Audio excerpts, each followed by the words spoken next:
My father had 93 years, but it seemed short. In his seemingly long life of 93 years, it was short because it just seems like if we only had more time. Old Testament gives us a view of some people who live to be 500, 600, 700, 800, 900 years old. If I have a chance to ask, I will ask, how come we got shortchanged?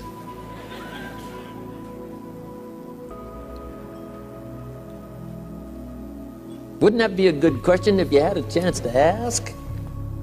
Imagine 700, 800, 900 years to watch generation after generation after generation after generation stay healthy and well.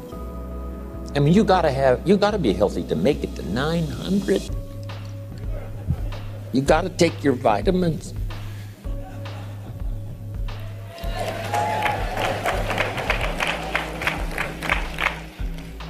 I'm pushing the Bible, I'm pushing vitamins. I mean, I'm doing good today. So, the key is time is precious. Now let me give you Bill Bailey's description of time. Life is not just the passing of time. Life is not just the passing of time. Life is a collection of experiences, their frequency,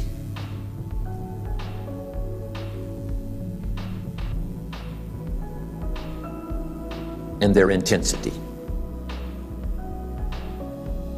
Life is not just watching the clock tick away. Life is a collection of experiences, their intensity, their frequency. When my friend Mark died at age 44, someone says, that's young to die. But what if he lived 4 lifetimes in one? It might not be too young. So here's whatever the span of your life turns out to be, here's what you want to fill it up with: experiences and the intensity of those experiences.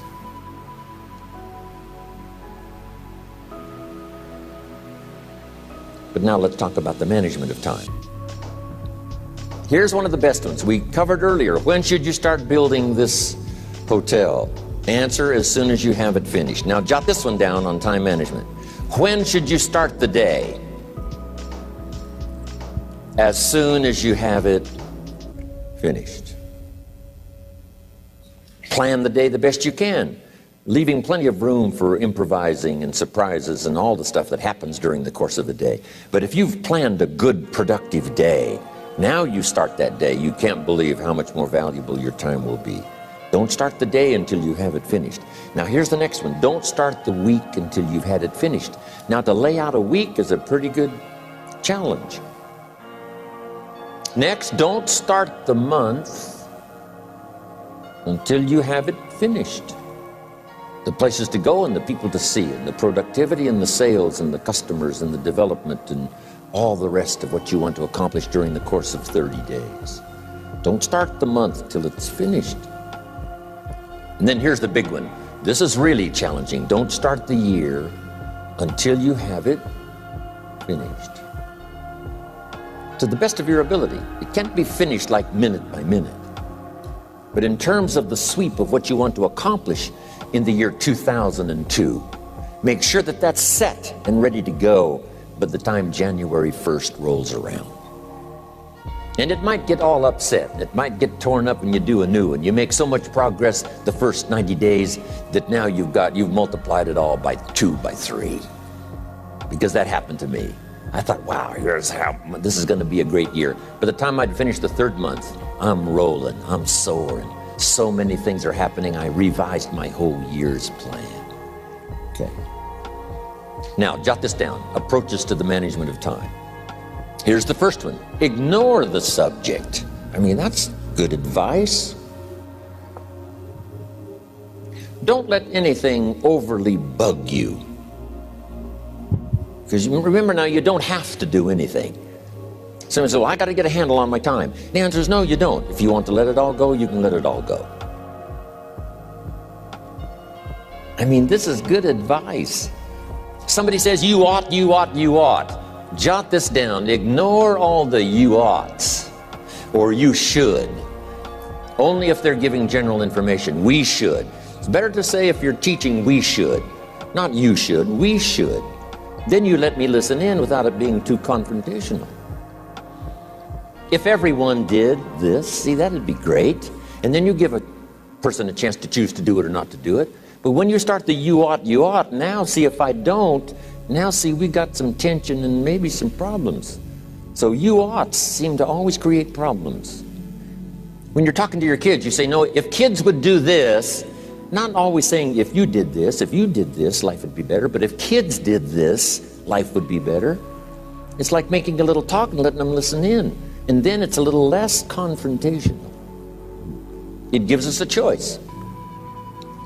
In one of my seminars, here's what I teach. All life form strives to the max of its potential except human beings. All life form strives to the max of its potential except human beings. How tall will a tree grow? As tall as it possibly can. You never heard of a tree growing half as high as it could. No, trees don't grow half. A tree drives its roots as deep as it can, reaches as high as it can, produces every leaf it can, every fruit it possibly can. To the max. Every life form strives to the max, except human beings. Now, why not human beings? Jot this down. You've been given the dignity of choice. You're not a robot. You don't have to repeat this year the same as last year. You can tear up last year's plan, develop a new plan.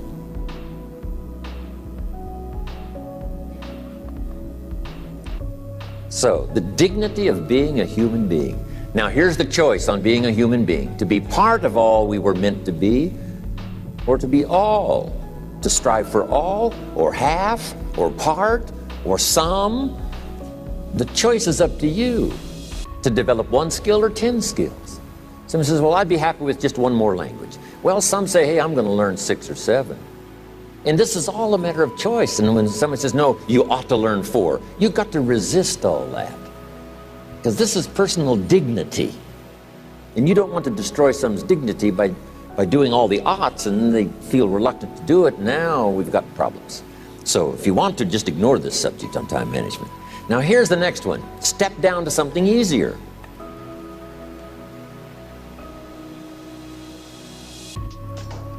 The guy's in sales and he says, oh, I want to own the company. Finally owns the company. Now he's got no time to play golf. He said, when I was in sales, I was making big money playing golf 3 days a week. Heck with this owning something. Heck with managing. My life was never my own after I started to manage. I'm going back to sales. See, this is the key. If you're getting too pressed, you might consider stepping down to something with a little easier time pressure. Little girl says to her mother, Daddy comes home, brings his briefcase and pats me on the head and says hello, disappears and works on his papers. How come my daddy doesn't play with me? And her mother said, look, your daddy loves you very much, but he's so busy at work, he can't get it all done, he has to bring it home. He loves you, but that's why he can't play with you. And the little girl said, why don't they just put him in a slower group?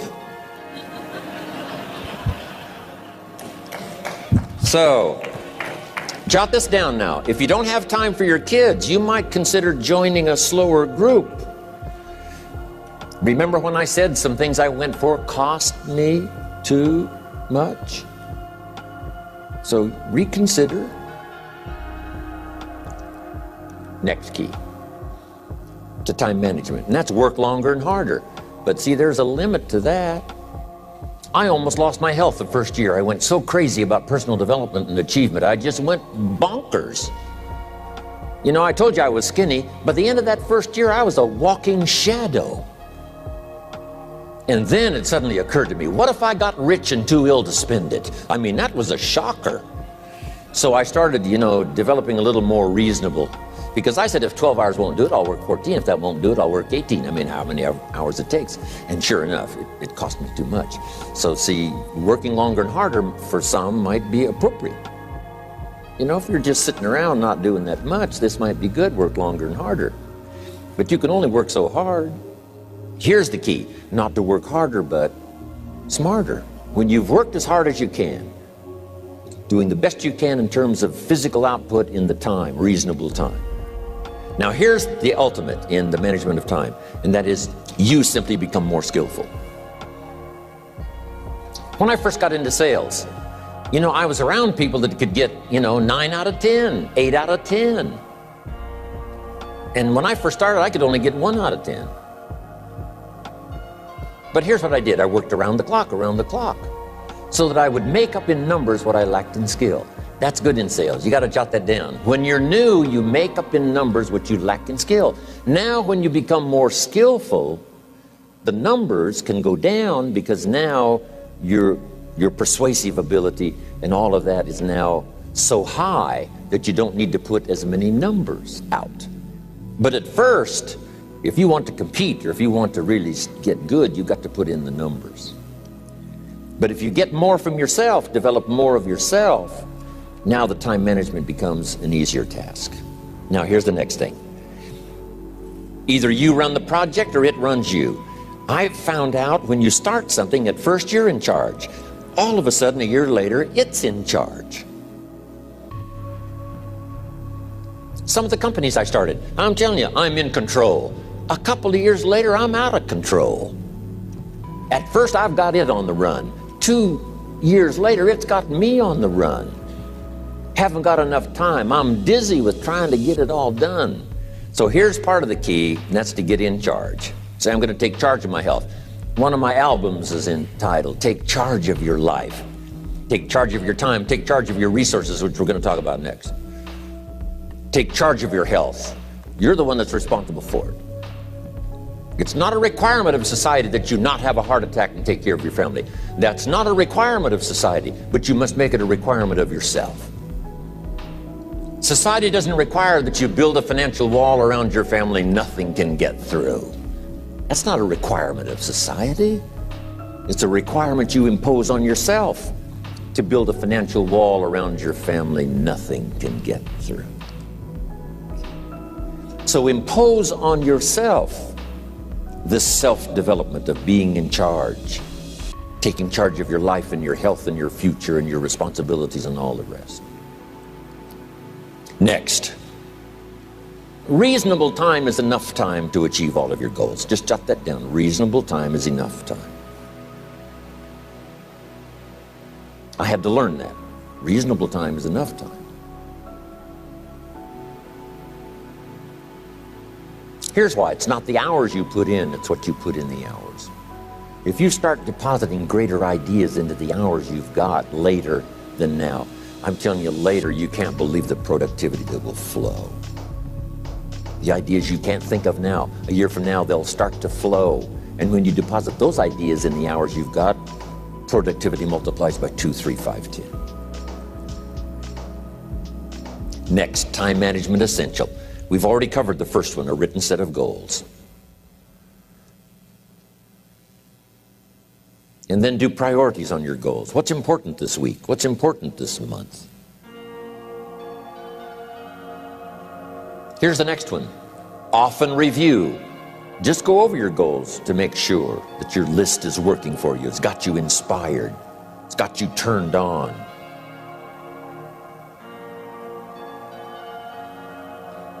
Somebody says, how come you're up so early? Say, if you were headed where I'm headed, you'd be up early too. If you were going to meet who I'm going to meet, you'd be up early. If it was going to stack up for you like it's stacking up for me, you'd be getting up early. Here's some more time management essentials. Learn to study what we call majors and minors. You pick up the phone. Here's what you must say when you pick up the phone. Is this a major conversation or a minor conversation? If it's minor, a few pleasantries and you're done. If it's major, maybe you've got to make a few notes. So here's the next one. Important conversations, make an agenda before you make the call. Just jot down a little agenda. It's so easy now to just talk out of your head. Do you ever hear a conversation end like this? Let's see, there was something else. See, you don't look that swift.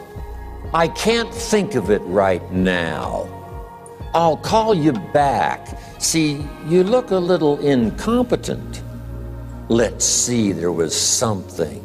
It escapes me right now. Really? So have you got this now? Make an agenda before you make a call if it's an important call. Now later that saves you all kinds of stuff. You call John in, the salesman, and say, John, remember those 4 things we went over? He said, no, we didn't talk about that. And then you pull out your daytime or whatever, and there's the list you made when you made the call. He said, oh yeah, seems like I do remember. And you've got him with your list. If it's just, salespeople especially can talk you out of what's in your head. It's true. No, we didn't talk about that. And if you don't have a little proof, I'm telling you, it's gone. So make an agenda before you make a call. So what's major, what's minor? Now here's the key on this. Don't major in minor things. If you take up major time to do minor things, I'm telling you, you'll be behind the curve constantly. Here's what we learn in sales training. What's major time and what's minor time? Here's minor time, thinking about prospects. Here's minor time, making lists of prospects. Here's minor time, keeping books on prospects. Here's minor time, going to see the prospect. Here's minor time, evaluating the prospect after you've been there. That's all minor time. Here's major time, in the presence of the prospect. That's major time. And if you took a look, if you're in sales and you took a look at a week, you'd say, my gosh, I'm spending 90% of my time on the minor stuff and so little time on the major stuff in the presence of. How many hours in the presence of in my day? How many hours in the presence of during my sales week?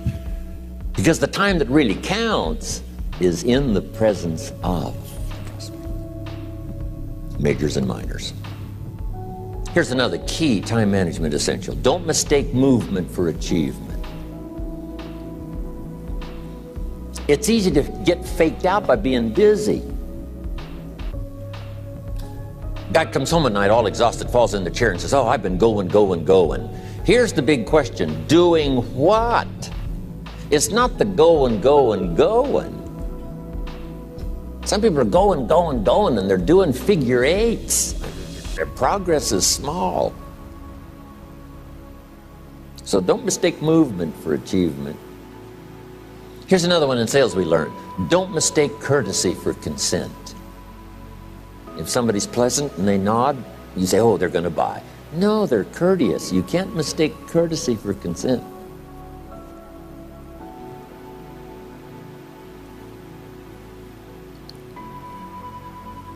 Now here's a big one, concentration. I had to learn this. All those years ago, I'm in the shower trying to compose a letter. Found it turns out to be a strange letter. So here's what I learned to do. Save the work till you get to the office. Save the work till you get to the work. Don't try to get to the office on the way to work. On the way to work, enjoy the way. In the shower, enjoy the shower. Then go to work when you get to work. I found this to be helpful. Concentration. Here's another big one. Learn to say no. I'm telling you, in such a social society we have now, it's so easy to try to be a nice person, saying yes to everything. Find yourself overloaded. Now you got to call and make the, well, gosh, you know, all the time it takes to back out of something that you said yes to too quickly. Here's what might be better. I don't think so, but if that changes, I'll call you. Little things you can use not to overcommit yourself. My friend Ron Reynolds says, don't let your mouth overload your back. It's a good one. Now here's a big one on time management. When you work, work. When you play, play. Don't mix the two. Don't work at play. I used to take my family to the beach and I would bring my briefcase.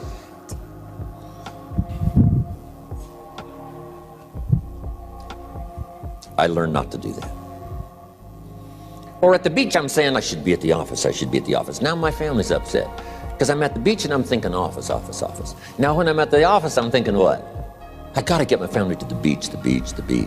So things are not going too well at the office because I'm thinking beach, and things are not going too well at the beach because I'm thinking office. Here's what I learned to do. At the beach, be at the beach. At the office, be at the office. When you work, work. When you play, play. Don't mix the two. Don't work at play. Now here's one of the most important ones. Don't play at work. Work is too serious. You don't want the reputation of being the office joker. It's not a good one. Yes, there's time for some pleasant stories. Yes, there's time for a little humor. Yes, best if it's a happy office, of course. But I'm telling you, you got to be serious about work, because you're parting with a piece of your life for the work you do. Your work costs you a piece of your life. Here's what it's called: serious business. Not grim, not unhappy, but serious. Key. Don't play at work. The old expression, I don't think we use it anymore, horse around at the office. Play around, play jokes, play tricks. No place, not at the workplace. At the beach, yes. At the bar, yes. Somewhere else, not work. You got to treat work with all due conservative passion, because it's leading you to your future. Here's another key phrase: all work is good. You may not like your job, but if it's the stepping stones to get you to where you want to go, you got to appreciate your job. You don't have to have a passion for your job. Here's the ultimate passion: a passion for incredible success in every department of my life. That's the passion. But don't look down on some menial job you have to do to finally get you to where you want to go. No job is menial. No job is not, every job is noble. Training life for pay, making a contribution to society. Next, analyze how you are. And if you have some weaknesses, if you can't, doesn't seem like you can change, here's the key: get it covered. I used to keep promising myself I'd keep the books, keep the books, keep the books. Finally, I gave that up. And back then, it only took me an extra $50-60 a month for some accountant to keep the books. I said, no, I'm going to save the $50. You can't believe what I started losing in productivity because I tried to save the $50. So the key is, a lot of the time you can stay like you are, but just make sure you get it covered. Okay. Next, beware of the telephone and all other systems of communication, especially the telephone at home and systems of communication at home. And here's one of the best lines I've got for you for the weekend: let all communication systems serve you, but don't let them intrude. When it comes time to have dinner with your family, you shut off all systems, unless the ones that can take messages silently. Don't let the phone ring. Don't let anybody intrude, come through the front door nor the back door, nor through the telephone or any other device. So you can't reach John and his family when he's having dinner. The President of the United States couldn't get through. If you develop that kind of a reputation, father, mother, when we have dinner, when we're visiting and have this time with our family, nothing intrudes. So don't let these clever little devices keep intruding. You've got to have a place that's sacrosanct, it's valuable. You don't let anything in for that period of time. Okay. Isn't that good advice? Excellent advice. Here's the next one. Read all the books.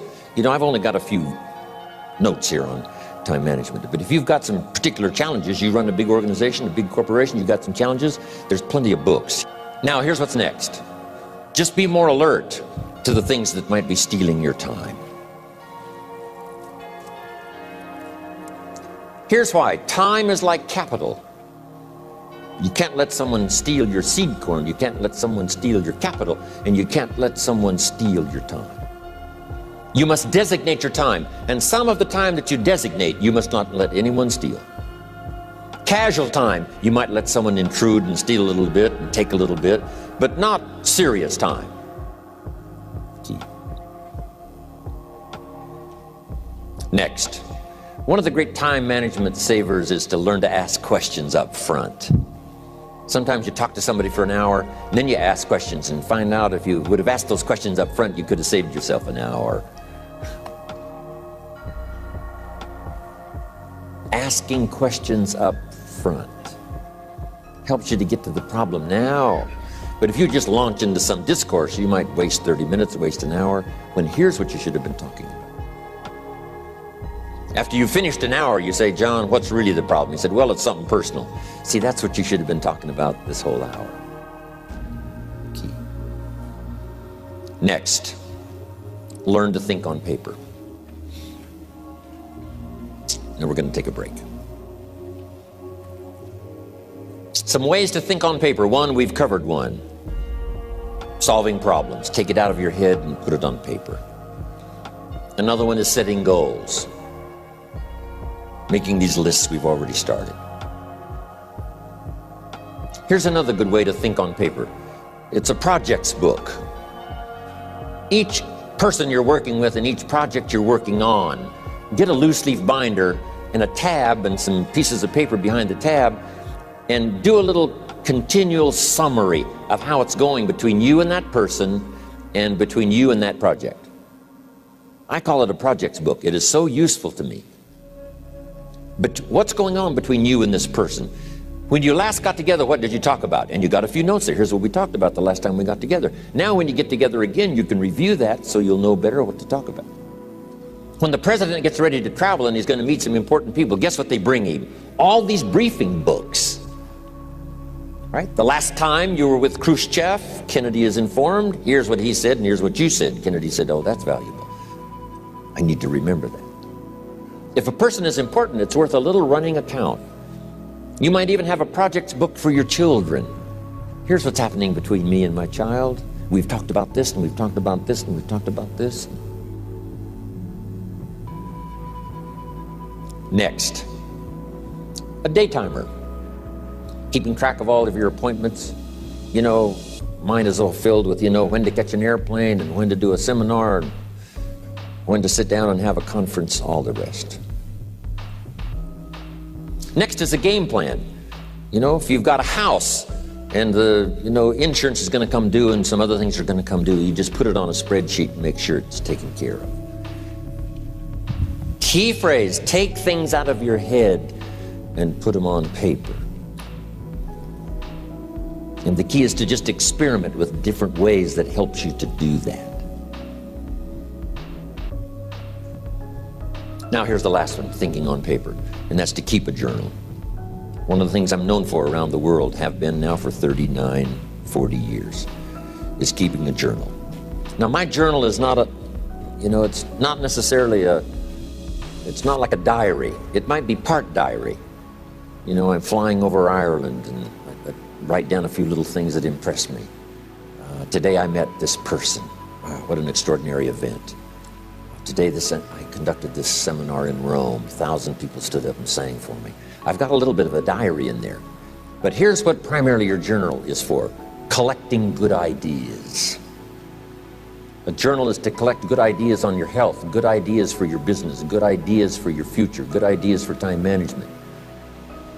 Because I used to take notes on pieces of paper and torn off corners and backs of old envelopes and restaurant placemats.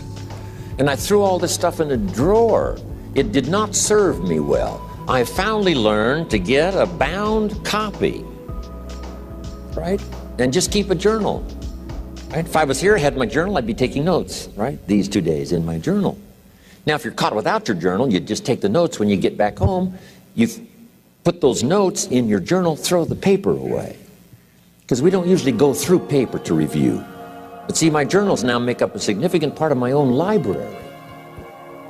My journal's all reserved privately for my children and my grandchildren.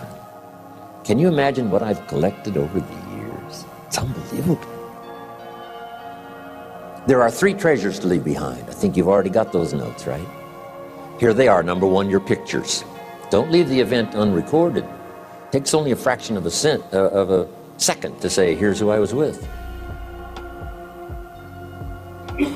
When I travel the world, right?